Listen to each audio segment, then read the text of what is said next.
Bonjour et bienvenue sur No Limit Sécu, le podcast francophone hebdomadaire dédié à la cybersécurité.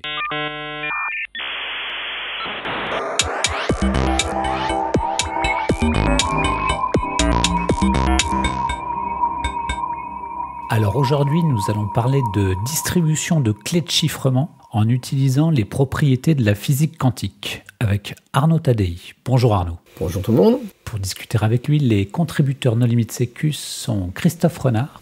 Bonjour. Et Nicolas Ruff. Bonjour. Alors Arnaud, en préambule, est-ce que tu voudrais bien te présenter ? Alors donc Arnaud Tadei, société Broadcom, je suis un stratégiste de la compagnie et je m'intéresse à la sécurité en général et notamment à la standardisation qui me permet de voir beaucoup de choses et en particulier aujourd'hui la QKD. Alors pour bien comprendre ce principe de partage de clés de chiffrement en utilisant les propriétés de la physique quantique, il est important de se rappeler quelles sont les deux façons les plus courantes qui sont utilisées pour réaliser du chiffrement. Alors quelles sont-elles ?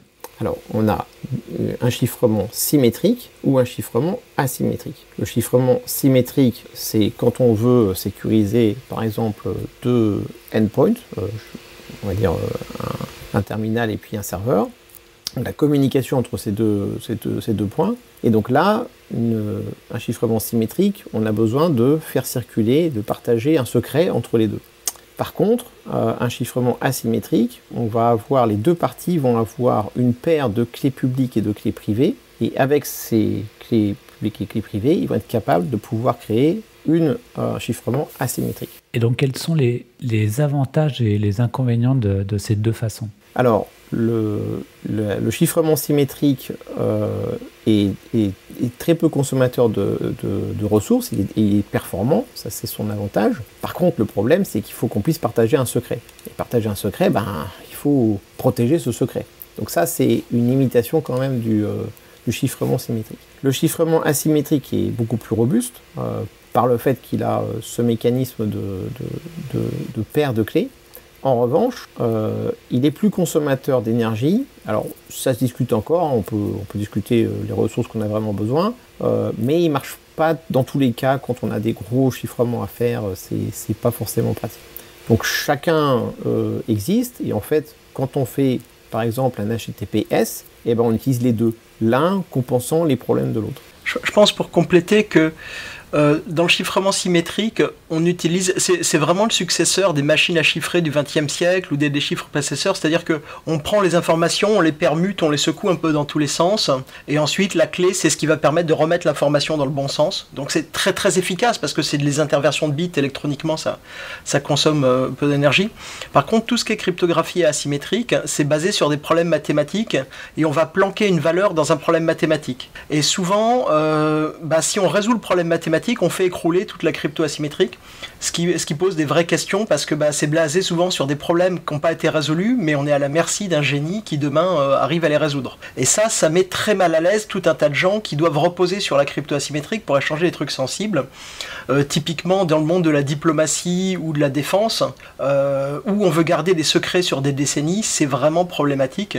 Et on a très longtemps gardé des systèmes où en fait on a des gens qui allaient prédistribuer à la main des clés symétriques entre les parties. Il y a des gens qui ont fait toute leur carrière pour aller d'ambassade en ambassade, pour positionner des clés dans les ambassades, et il y avait un an de clés prêtes à consommer, et c'était consommé au fur et à mesure, et donc on n'avait que des clés symétriques.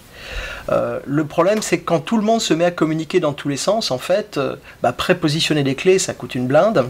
Et donc aujourd'hui, on fait la cryptographie asymétrique partout pour négocier des clés symétriques. On s'en sert aussi pour authentifier qui parle à qui, mais ça reste toujours à reposer sur des problèmes de mathématiques dont la plupart reposent sur, on choisit des problèmes difficiles sur lesquels les mathématiciens se sont cassés les dents pendant des années, enfin des décennies, voire des siècles dans certains cas, mais on est toujours à la merci de il y a un génie au fin fond de l'Inde qui trouve une nouvelle méthode pour représenter un problème ancien et pouf, tout s'écroule. Oui, l'autre problème, c'est que c'est aussi très vulnérable aux attaques par les ordinateurs quantiques. C'est-à-dire que typiquement, le problème de la factorisation pourrait théoriquement être résolu, l'algorithme de Shor permet d'aller beaucoup plus vite, alors que pour le symétrique, on ne perd pas tellement en sécurité, même si les ordinateurs quantiques existent un jour. Alors, effectivement, il y a cet aspect cryptanalyse, qui est de dire comment est-ce qu'on fait de la cryptanalyse si on ne connaît rien. on va essayer toutes les clés possibles. En symétrique, toutes les clés possibles, c'est toutes les valeurs. Si on a une clé de 128 ou 256 bits, c'est le 2 puissance 128, 2 puissance 56. Et quand un algo est cassé, par exemple, c'est le cas sur le DES, qui a longtemps été l'algo référent, en fait, c'est parce qu'on arrive à tester très vite des clés candidates ou à enlever des clés candidates à partir du contenu, et donc on n'a pas essayé toutes les clés possibles et on finit par trouver la clé plus facilement. Quand on casse de la crypto asymétrique, en fait, on prend des raccourcis sur le problème mathématique, et sur un certain nombre de cas, comme la factorisation des grands nombres premiers, qui est la base de RSA, et ben on se retrouve à avoir des gains colossaux et en fait à calculer en temps linéaire quelque chose qui était en temps exponentiel si on n'a pas de calculateur quantique. Sauf qu'aujourd'hui, on n'a pas de calculateur quantique capable de faire une factorisation de grands nombres parce qu'il faut une quantité de qubits stable, ou du moins avec une correction d'erreur qui est très importante, et qu'aujourd'hui les plus gros calculateurs sont à quelques dizaines, ou je crois qu'on dépasse la centaine de qubits stables sur ce type de calculateur quantique générique, parce qu'il y a des calculateurs quantiques spécialisés pour de la simulation, c'est pas pareil. Et en fait, on ne sait même pas si un jour on arrivera à avoir des calculateurs quantiques avec un nombre de qubits suffisant pour factoriser les clés RSA de 2048 bits ou 4096 bits qui sont le standard d'il y a 10 ans, quoi. Ok, donc on a vu que l'inconvénient principal du chiffrement symétrique, c'est le partage des clés. Donc comment est-ce que QKD adresse cette problématique? Alors, déjà, on va revenir un petit peu en arrière. Donc, la QKD, c'est le terme anglais pour Quantum Key Distribution, la distribution de clés quantiques. Donc, comme le disait Christophe, bien expliqué, on a effectivement donc, deux types de chiffrement avec les différences qu'ils ont. Et derrière, on a un petit problème de mathématiques que les ordinateurs quantiques sont censés pouvoir résoudre à un moment donné. Donc ça pose un problème effectivement à la défense.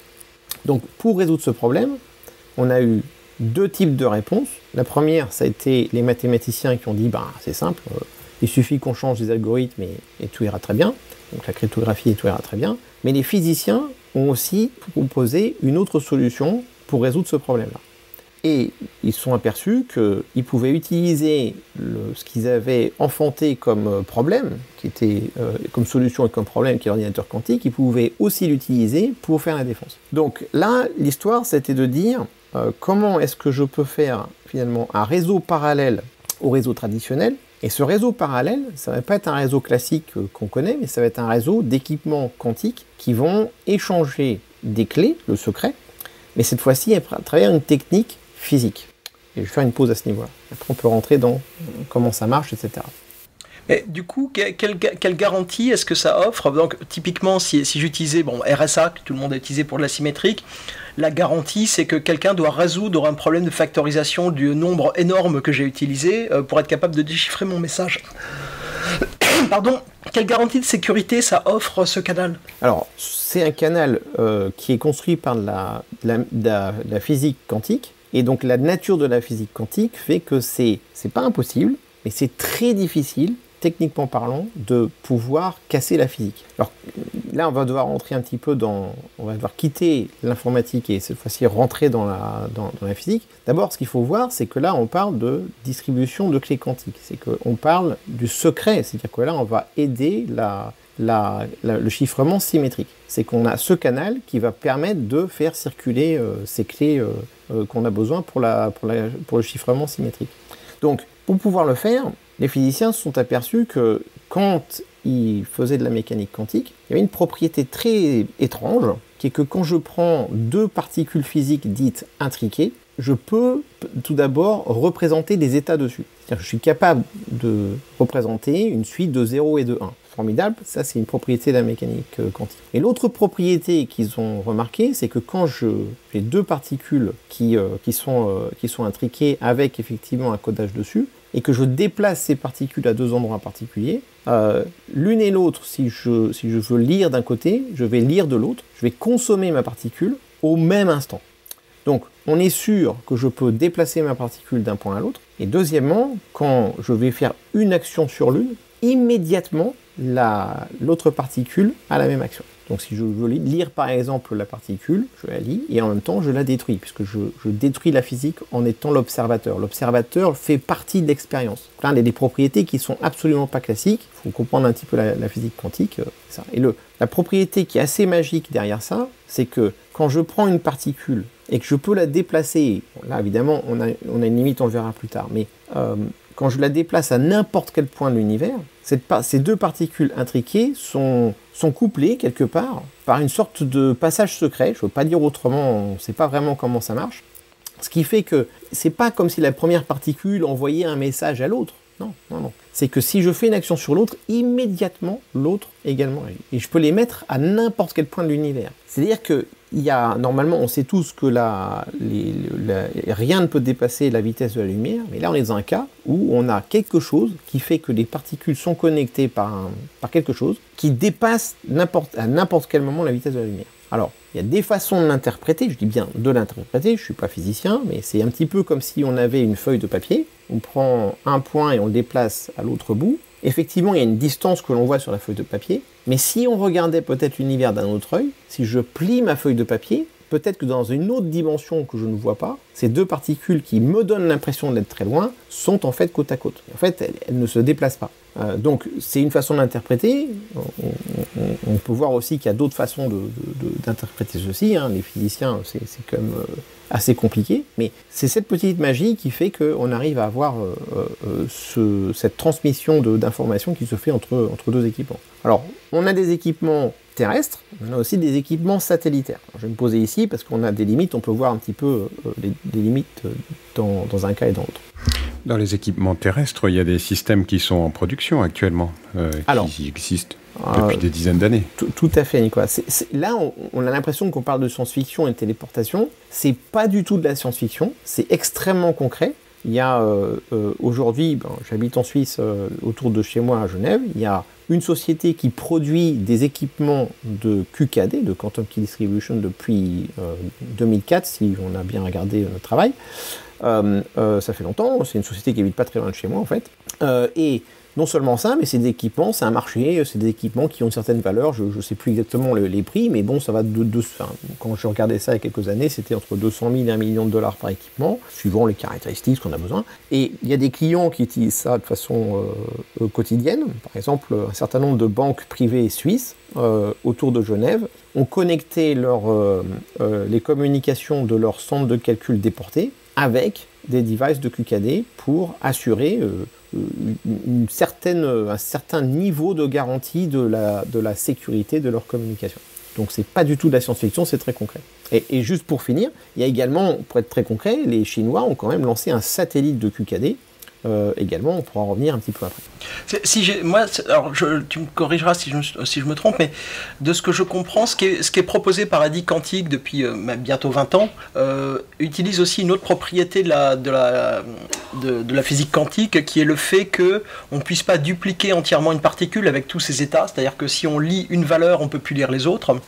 Et que donc, et c'est le cas donc de ce qui était utilisé, en tout cas j'ai pas suivi très récemment, mais ce que proposait Adi Quantique, c'est-à-dire qu'en fait, on compte sur le fait que quelqu'un qui lirait le paquet en cours de transit changerait son état quantique, et donc à l'arrivée, il passerait plus, il y a un système de filtre, il passerait plus le filtre à l'arrivée, et du coup le message est lors de la négociation de clé, le fait que quelqu'un écoute fait échouer la négociation de clé. Exactement. Alors que sur les systèmes tels que je comprends, et là je suis moins au courant, mais qu'ont apparemment testé les Chinois entre le sol et satellite, sont des systèmes où on a du couplage de particules et où on modifie la particule d'un côté pour transmettre un message sur la particule de l'autre côté. Est-ce que c'est deux choses différentes, ou est-ce que l'un est l'évolution de l'autre? Parce que là, j'avoue que j'ai 10 ans de retard. C'est une bonne question. Je ne vois pas d'incompatibilité entre les deux modèles. Le modèle de base, c'est effectivement de transporter la particule de l'autre côté. Alors effectivement, peut-être qu'ID Quantique a proposé une technique un petit peu plus subtile, mais c'est vrai que toute altération physique qu'il va y avoir sur la ligne, mais même dans le premier cas, va faire casser la négociation. Donc on a quand même, là, après, il y a certainement des finesses qui ont été apportées. C'est quand même un monde très particulier parce que déjà au niveau de la physique, c'est pas complètement sécurisé. il y a quand même un certain nombre de cas où, alors je ne suis pas spécialiste de physique quantique, mais j'avais compris en discutant avec les spécialistes, enfin les experts avec qui je travaille à l'Union internationale des télécoms, que dans certains cas, par exemple, si on met un miroir à un bon endroit sur le laser, etc., on arrive à surcharger le message. Du coup, on a des cas un petit peu bizarres qui permettent d'être exploités par rapport au niveau de sécurité.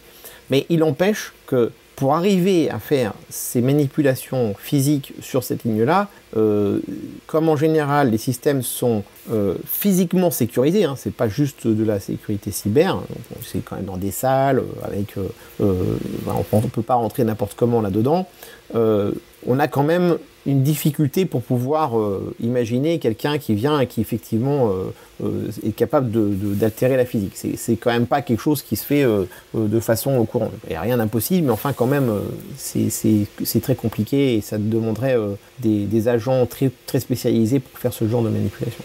Ce que vend ID Quantique, c'est du protocole BB84, il me semble. Donc en fait, c'est 84 puisqu'il a été inventé en 1984. Hein. Donc là, on ne parle pas de quelque chose de récent. Ouais. Et les problèmes qu'il y a avec ça, c'est pas des problèmes théoriques, c'est plus des problèmes d'implémentation. C'est que les systèmes physiques sont imparfaits. Ouais.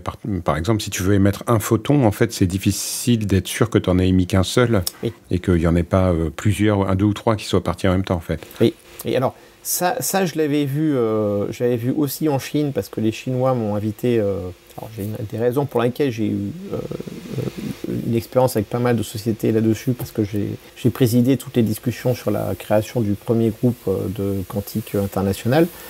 Et donc, pour me remercier, les Chinois m'ont invité plusieurs fois et donc j'ai pu voir le NOC, le Network Operations Center satellitaire et terrestre des Chinois. Et effectivement, quand je regardais la salle, ils avaient eux aussi des taux d'erreur très importants entre leurs nœuds. Donc c'est quand même pas une technologie, c'est une technologie qui demande, qui est quand même fragile. Il faut quand même, alors ça fonctionne, mais c'est tout de même compliqué de réussir à faire vivre une particule d'un côté à l'autre. Ce que disent beaucoup de cryptographes, c'est qu'en fait, les physiciens redécouvrent ce qu'on a eu comme problème dans les implémentations mathématiques des algos cryptographiques. C'est-à-dire que faire un algo cryptographique qui a une bonne force, c'est compliqué. Mais le faire avec une implémentation qui ne fuite pas de l'information physiquement de tous les côtés, c'est encore plus compliqué. Et donc l'implémentation et la façon dont on l'implémente, c'est aussi important que le principe. Là, typiquement, donc il y a toute une famille d'algos qui sont BB84, c'était un algo qui avait été inventé sur papier en 1984 où on ne pouvait pas encore le faire. Il y a toute une famille d'algos qui en ont été dérivés, qui toujours sur le principe qu'on ne peut pas lire l'état d'une particule sans le modifier. Mais en fait, il y a eu des attaques qui ont été faites sur les implémentations qui consistaient à éblouir les capteurs. Voilà. Et donc j'éblouis un des côtés des capteurs, puisque en fait j'émets un photon sur lequel je colle un certain nombre d'attributs. De l'autre côté, j'en sélectionne un sous-ensemble. Et si je crache des photons comme un malade au milieu des deux côtés, bah, grosso modo, tout le monde va choisir une clé qui est que des 1. Enfin, je simplifie parce que les attaques sont un peu plus subtiles. Même chose si je suis sur le canal et je suis capable d'avoir, j'envoie des paquets de photons en fait. Et donc si je suis capable d'en prélever un nombre indétectable par les deux parties en communication, parce que j'ai des capteurs bien meilleurs qu'eux, en fait je suis capable de récupérer une copie de la clé parce que j'ai pas consulté le même photon que celui qui est arrivé de l'autre côté. Et donc il y a aussi une course à la finesse des capteurs, à mesurer la qualité de la transmission au fur et à mesure. Enfin, la mise en œuvre est compliquée. Et c'est pour ça que quand il y a une boîte comme ID Quantique qui existe depuis 20 ans, ils ont expérimenté pas mal d'itérations. Ce qui leur est souvent objecté, en revanche, c'est ok, c'est bien gentil, vous avez ce système physique, mais vous réinventez pour plus cher des choses qu'on fait avec des maths. Et il y a vraiment deux écoles de pensée qui sont souvent pas d'accord. Alors, tout à fait. Alors, il y a plusieurs points là-dessus. Hein. Le cas de l'éblouissement, c'est ce que j'expliquais avec la surcharge du signal que tu fais avec par exemple, un miroir, des choses comme ça. C'est ce type d'attaque qui peut arriver. Donc, ce qu'il faut bien voir, déjà pour fixer ça, c'est que c'est pas non plus la panacée, et même au niveau physique, il y a quand même, comme tu le disais, des implémentations à faire. Et le démon est dans le détail, on arrive quand même à... L'humain qui essaye d'attaquer est intelligent, et il arrive à trouver des façons de le faire. Encore une fois, elles ne sont pas si simples que ça à mettre en place non plus, mais trouverait-il qu'elles existent. Il y a d'autres problèmes dont on n'a pas encore parlé, qui sont que tout ça c'est très bien, mais sur la partie physique, elle doit s'interfacer à un réseau traditionnel qui, lui, est sensible aux attaques traditionnelles quand il y a du logiciel. On a des problèmes de cyber tout à fait classiques. Donc voilà, on a quand même des petites choses là qu'il faut bien regarder. Mais par contre, c'est vrai que voilà, les sociétés comme ID Quantique ont fait ça depuis longtemps. Elles ont acquis de l'expérience et tout ça c'est documenté. Donc dans certaines recommandations de l'UIT, il y a des documentations qui montrent bien voilà, les différents types d'attaques qu'on peut avoir, même au niveau physique, pour justement prévenir les implémentations qu'il faut protéger contre ces problèmes. Je pense qu'il y a aussi une autre limitation par rapport à une crypto plus classique, c'est qu'il faut qu'il y ait une liaison de bout en bout entre les deux parties qui communiquent. On ne peut pas router de la cryptographie quantique, enfin de la distribution de clés par canal quantique. Si vous avez plusieurs bons, voilà. En fait, il faut le renégocier pour chacun des bons.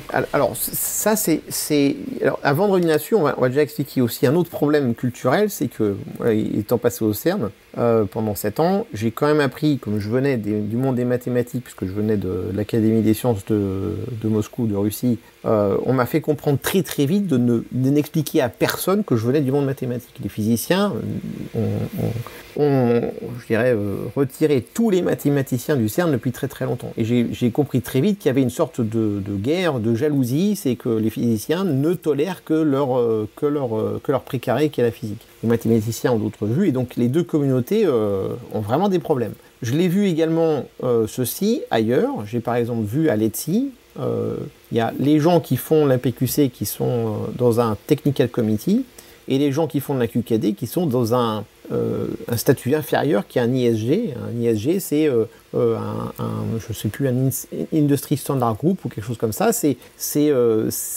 quand même, ils peuvent pas faire du vrai normatif. Ils vont faire du pré-normatif, mais pas du normatif. C'est les gens qui font du TC qui font ça. Et donc on voit bien les gens qui font de la PQC, qui eux ont entre guillemets le pouvoir, et pas les gens qui font de la QKD. C'est pour ça que quand j'ai fait ce que j'ai fait à l'UIT, ça a permis à plusieurs communautés qui n'avaient pas de maison de pouvoir venir pour faire leur travail. Donc tout ça, ils ont commencé à le normaliser. Après, le problème des bons, il faut bien voir que ça, c'est un problème terrestre. On n'a pas ce problème dans l'espace. Alors pourquoi, déjà il faut expliquer, pourquoi est-ce qu'on a une limitation terrestre et pas dans l'espace? C'est une question du bruit terrestre. Il y a un bruit physique qui perturbe les canaux et qui limite les distances sur lesquelles on peut avoir des bons taux de bons entre nœud à nœud, et c'est à peu près, je ne sais plus, 80 km, 100 km à peu près, entre 60 et 100 km on va dire, sur les cas.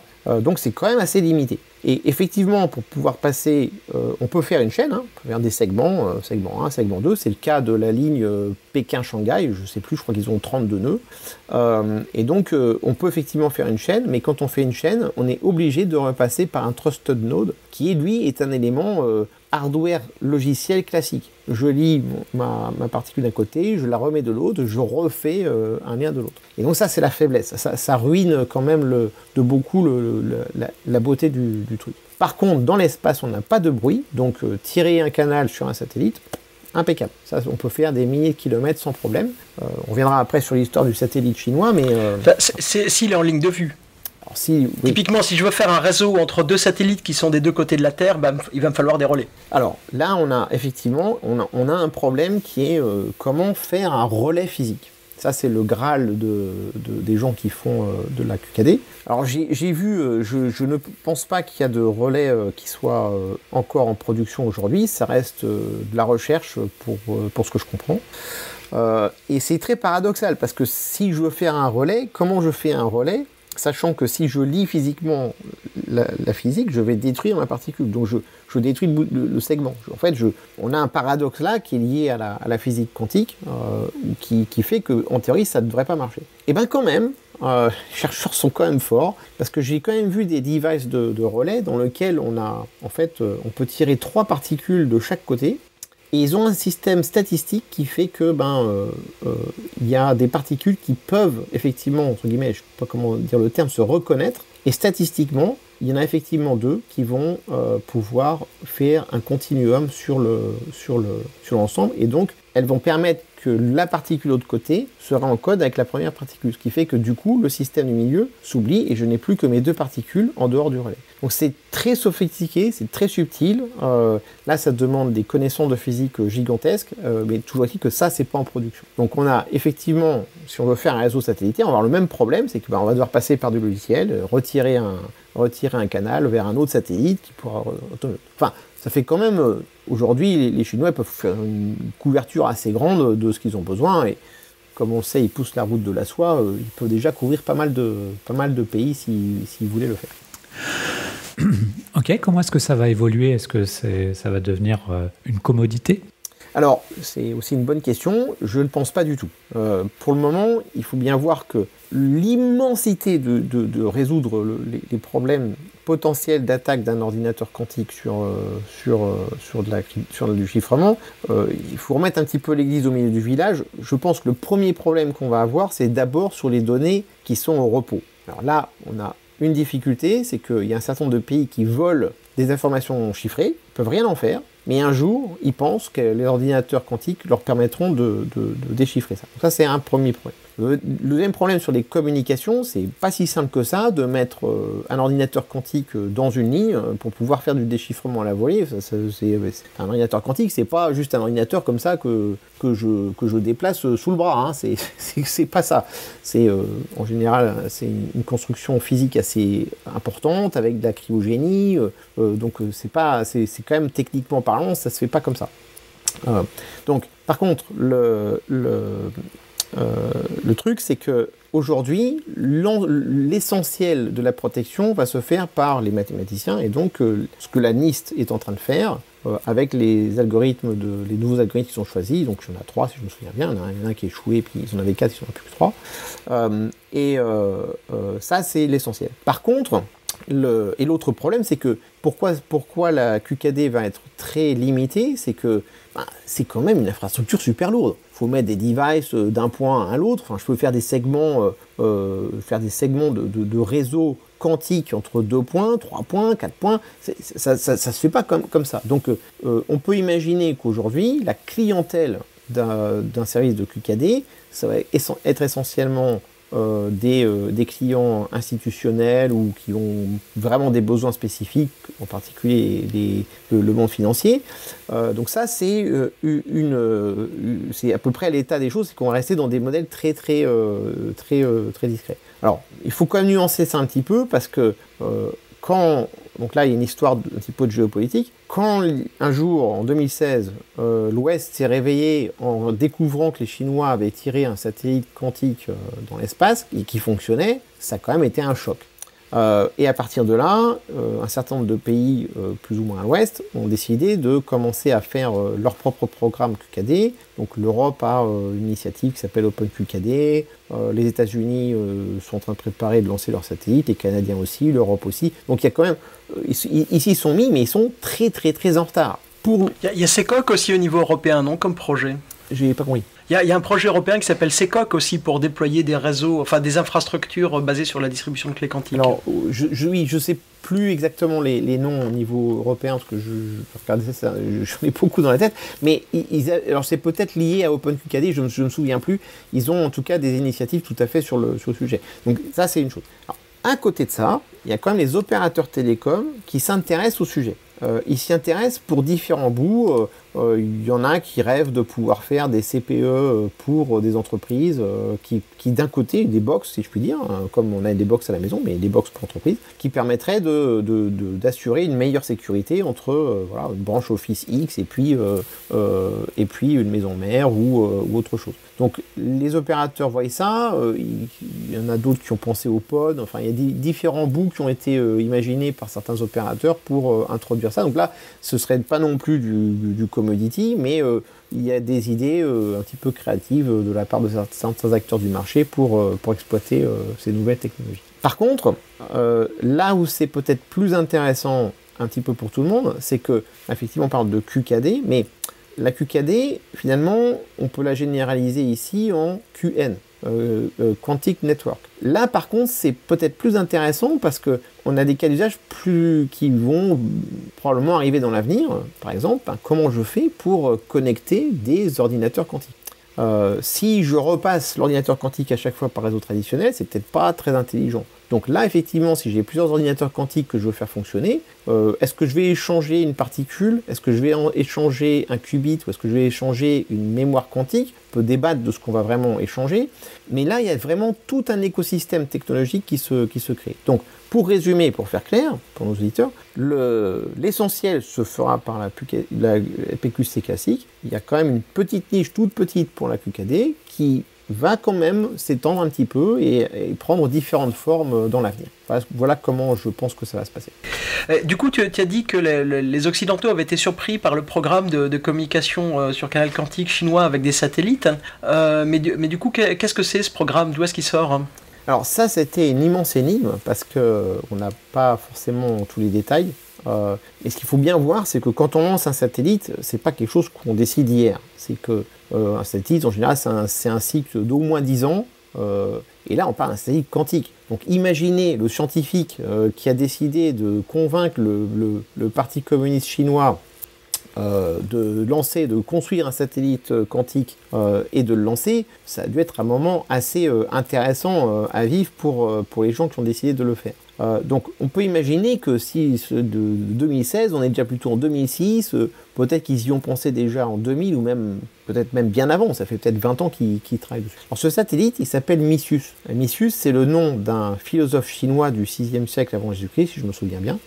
Et pourquoi ils l'ont nommé comme ça, c'est qu'ils ont une petite représentation de l'époque qui leur est arrivée, et on voit effectivement ce philosophe avec un bâton, et dans ce bâton il y a une fente, et on voit la lumière qui traverse ça, et donc c'est comme si ce philosophe avait compris le paradoxe de ce qu'on appelle les fentes de Jung, qui lui a été tout à fait clé pour amener tout doucement à comprendre qu'on avait une nouvelle physique qui s'appelait la mécanique quantique. Donc ils l'ont préparé comme ça, et c'est vraiment sorti d'un coup. Effectivement, on est dans une guerre technologique, une compétition importante entre un certain nombre d'États, et ça a été effectivement un choc pour l'Ouest de voir que les Chinois avaient une avance vraiment considérable sur le sujet. Ils l'ont aussi en technologie quantique et en ordinateur quantique. Ils ont des investissements qui sont disproportionnés par rapport à l'Europe et par rapport aux États-Unis également. Donc voilà, on a effectivement une histoire là un peu particulière qu'il faut quand même souligner dans l'immense ensemble de la géopolitique actuelle. Ok Arnaud, est-ce que tu voudrais apporter le mot de la fin? Alors oui, le mot de la fin, je pense que simplement c'est intéressant de voir que l'humain est assez, comment dirais-je, créatif quand il invente des choses. Il peut aussi trouver des solutions aux monstres qu'il libère sans vraiment le savoir, comme par exemple un ordinateur quantique qui apporte plein de bonnes choses, qui pourrait apporter plein de bonnes choses et qui également pourrait causer des dommages. Donc là, on voit quand même qu'on est sur un niveau intellectuel extrêmement haut, parce que là, il a fallu travailler des éléments qui sont encore développés. Donc, moi, ce que je retiens de cette histoire, c'est que la QKD est une technologie intéressante pour un certain nombre de cas d'usage. Et il y a des gens qui, effectivement, devraient peut-être s'y intéresser un petit peu plus. Ce qui m'intéresse presque plus, c'est le fait que ça génère un nouvel écosystème technologique qui, lui, va pouvoir être intéressant dans l'avenir pour faire des tas d'autres constructions dont on va avoir besoin, par exemple, pour lier les ordinateurs quantiques. Bon, mais Arnaud, merci beaucoup d'avoir accepté notre invitation. Merci Nicolas, merci Christophe. Chers auditeurs, nous espérons que cet épisode vous aura intéressé et nous vous donnons rendez-vous la semaine prochaine pour un nouveau podcast. Au revoir. Merci beaucoup, au revoir. Au revoir.